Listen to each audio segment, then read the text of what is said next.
अस्सलाम वालेकुम। Recording number 9, chapter number 4, रियासत की इब्तिदा के नज़रियात। सवाल नंबर 1, रियासत की इब्तिदा से मुतालिक नज़रिया मुआहिदा इमरानी के बारे में आप क्या जानते हैं? जवाब। हेडिंग आएगी नज़रिया मुआहिदा इमरानी। नज़रिया मुआहिदा इमरानी रियासत के आगाज़ और इब्तिदा के बारे में बड़ा कदीम और अहम नज़रिया है। इस नज़रिए के मुताबिक इंसानी तारीख़ में एक ज़माना ऐसा भी गुज़रा है कि जब रियासत का कोई वजूद ना था। यह हालत फ़ितरी का ज़माना था। इसमें ना तो लोगों की ज़िंदगी मुनज़्ज़म थी और ना वो किसी इंसानी कानून के पाबंद थे। हर शख्स अपनी ख्वाहिश और मर्ज़ी के मुताबिक ज़िंदगी गुजारता था। इसकी ख़राबियों से आजिज़ आकर लोगों ने इस ज़माने को खैराबाद कहा और उन्होंने आपस में मुआहिदा करके रियासत कायम की और इससे एक मुनज़्ज़म और महज़्ज़ब मुआशरे का वजूद अमल में आया। हेडिंग आएगी नज़रिए की तारीख़। नज़रिया मुआहिदा इमरानी को ज़्यादा अहमियत और मकबूलियत अगरचे 16वीं, 17वीं और 18वीं सदी में नसीब हुई, लेकिन इस नज़रिए का जिक्र हमें अफलातून और अरस्तू की किताबों में भी मिलता है। अगरचे उन्होंने इस नज़रिए को कबूल नहीं किया। कदीम हिंदुस्तान के मशहूर सियासी मुफक्किर कोतलिया चाणक्य, जो चंद्रगुप्त मौर्य का वज़ीर था, ने अपनी किताब अर्थशास्त्र में लिखा है, रियासत के क़याम से पहले निराज का दौरा था। जिस तरह ये बड़ी मछलियाँ छोटी मछलियों को निगल जाती हैं, इसी तरह जिस्मानी एतबार से ताकतवर अशख़ास कमज़ोरों पर जुल्म व सितम करते रहते हैं।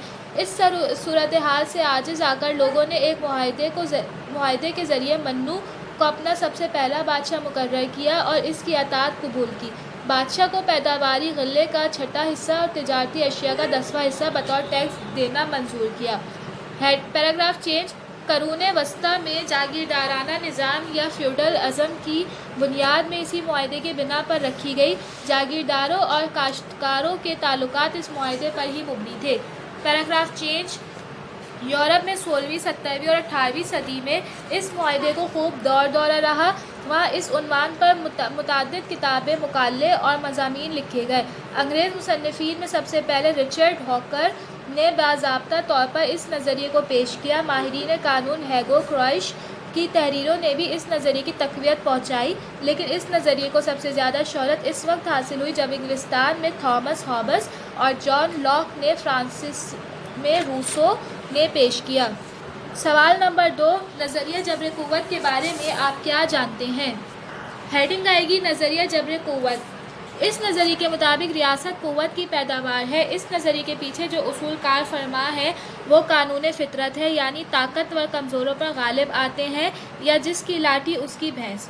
एडवर्ड जेंक्स का कहना है कि तारीख़ी एतबार से ये साबित करने में ज़रा भी दुश्वारी नहीं कि ज़माना जदीद की तमाम सियासी तंजीमें कामयाब जंगो जदल के नतीजे में मौरज़े वजूद में आई हैं।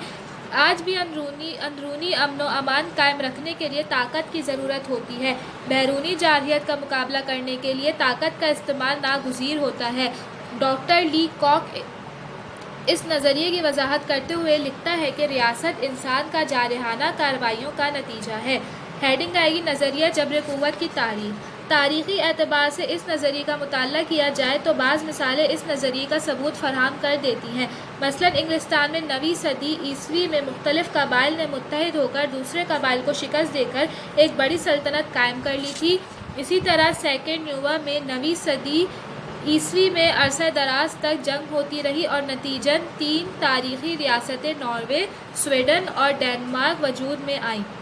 यही हाल स्कॉटलैंड, वेल्स और आयरलैंड का हुआ। ये सब रियासतें ऐसी जंगों का नतीजा हैं जिनमें ताकतवर कबाइल ने कमज़ोर कबाइल को अपनी ताकत के बलबूते पर मुती करके अपनी रियासतें कायम कर ली। इस सिलसिले में चंगेज़ खान की मिसाल दी जा सकती है, जिसने मंगोल कबाइल को मुनज़्ज़म करके एक अजीम और वसी रियासत की बुनियाद रखी।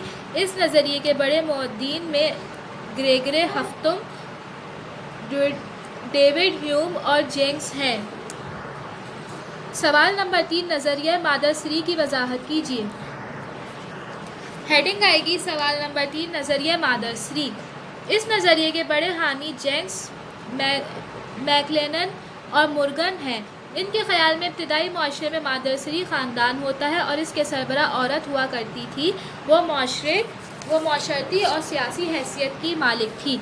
Paragraph change. اس نظریے کے حامیوں کا کہنا ہے کہ ابتدائی انسانی معاشرے میں باقاعدہ ازواجی زندگی کا رواج نہ تھا.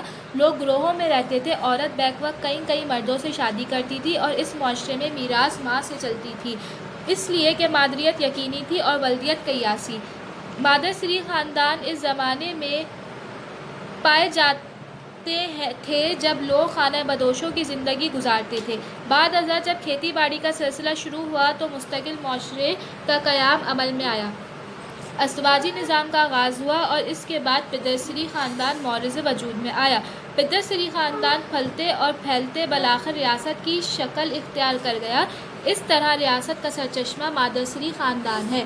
Paragraph change. یہ نظریہ اس کے معودین نے آسٹریلیا اور ملایا کے قدیم باشندوں کے بارے میں پوری تحقیق کر کے پیش کیا. اس کے علاوہ تربیت اور مالابار میں بھی کہیں مادرسری خاندان کی مثالیں ملتی ہیں. سوال نمبر 4. نظریہ تخلیق ربانی کی وضاحت کیجیے. ہیڈنگ آئے گی نظریہ تخلیق ربانی یا الوہی نظریہ. نظریہ تخلیق ربانی سیاست کی ابتدا کے بارے میں سب سے قدیم نظریہ ہے. اس نظریے کے حامیوں کا خیال یہ ہے کہ پوائنٹ نمبر 1 ریاست خدا کی تخلیق کردہ ہے. پوائنٹ نمبر 2 حکمران خدا کا نائب اور نامزد کردہ ہے. پوائنٹ نمبر 3 حکمران عوام کے بجائے خدا کے سامنے جواب دہ ہے. پوائنٹ نمبر 4 حکمران کی اطاعت کرنا رعایا کا نہ صرف سیاسی بلکہ مذہبی فریضہ بھی ہے. پوائنٹ نمبر 5 حکمران غلطی سے مبرا ہے اور کوئی فرد اس پر تنقید نہیں کر سکتا. ہیڈنگ آئے گی نظریے کی تاریخ. زمانہ قدیم میں جب مذہب اور سیاست جدا نہیں تھے، ابتدا ریاست کا نظریہ تخلیق ربانی بہت مقبول تھا. اس نظریے کے حامیوں کا خیال تھا کہ مختلف مذاہب سے اس نظریے کی تائید میں واضح اشارے ملتے ہیں. Paragraph change. یہودیوں کی مذہبی کتاب توریت میں لکھا ہے کہ خدا ہی حکمرانوں کا مقرر کرتا ہے اور مارتا ہے. حکمران کی اطاعت کرنا مذہبی فریضہ ہے اور حکمران صرف خدا کے سامنے جواب دہ ہے. توریت میں حضرت داؤد علیہ السلام اور حضرت سلیمان علیہ السلام کے بادشاہ ہونے کا ذکر آیا ہے. یہ دونوں پیغمبر بھی تھے. Paragraph change. ہندوستان کی مذہبی کتاب مہابھارت کے مطابق لوگوں کی التجا پر دیوتاؤں نے منو کو لوگوں کا مہاراج مقرر کیا تاکہ وہ نراج اور افراتفری سے نجات حاصل کر سکیں. Paragraph change. عیسائیوں کی مذہبی کتاب انجیل میں تحریر ہے کہ ہر ذی روح ایک بڑی طاقت کے تابع ہے. خدا کے سوا کوئی بھی اختیارات اور طاقت کا مالک نہیں، اس لیے حکمرانوں کو اختیارات بھی خدا ہی تفویض کرتا ہے اور جو کوئی حکمرانوں کے احکامات کی نافرمانی کرتا ہے وہ دراصل خدا کا نافرمان ہے. ایسے نافرمانوں کی تباہی اور بربادی یقینی ہے. Paragraph change. چین، جاپان اور ہندوستان میں اس نظریے کا بڑا زور رہا ہے. چین میں بادشاہ کو فرزند فلک اور جاپان میں بادشاہ کو سورج کا بیٹا تصور کیا جاتا ہے. ہندوستان کے مغل شہنشاہ خود کو ذل الہی اور خلیل سبحانی یعنی اللہ تعالیٰ کا سایہ کہلواتے تھے. Paragraph change. 16ویں اور 17ویں صدی میں یورپ میں یہ نظریہ بادشاہوں کے ربانی حقوق کا نظریہ بن گیا. انگلستان میں اسٹوٹ خاندان کا پہلا بادشاہ جیمز اول کہا کرتا تھا کہ اوپن بادشاہ کبھی بھی برا نہیں ہو سکتا، اگر بادشاہ برا ہو بھی تو اس کا مطلب یہ ہے کہ خدا نے اسے گنہگار لوگوں کو سزا دینے کی خاطر بھیجا ہے. خدا نے لوگوں پر جو بوجھ رکھا ہے اسے ہٹانا خدائی قانون کی خلاف ورزی کرنا ہے. لوگ صبر کر کے، دعا کر کے یا اپنی زندگی کو بہتر بنا کر ہی قہر خداوندی سے نجات حاصل کر سکتے ہیں. مشہور برطانوی مفکر رابرٹ فلپس کا کہنا ہے کہ سب سے پہلے آسمانی بادشاہ حضرت آدم علیہ السلام تھے جبکہ موجودہ حکمران ان کے جانشین ہیں. فلپس نے تخلیق ربانی کا نظریہ 1680 میں پیش کیا.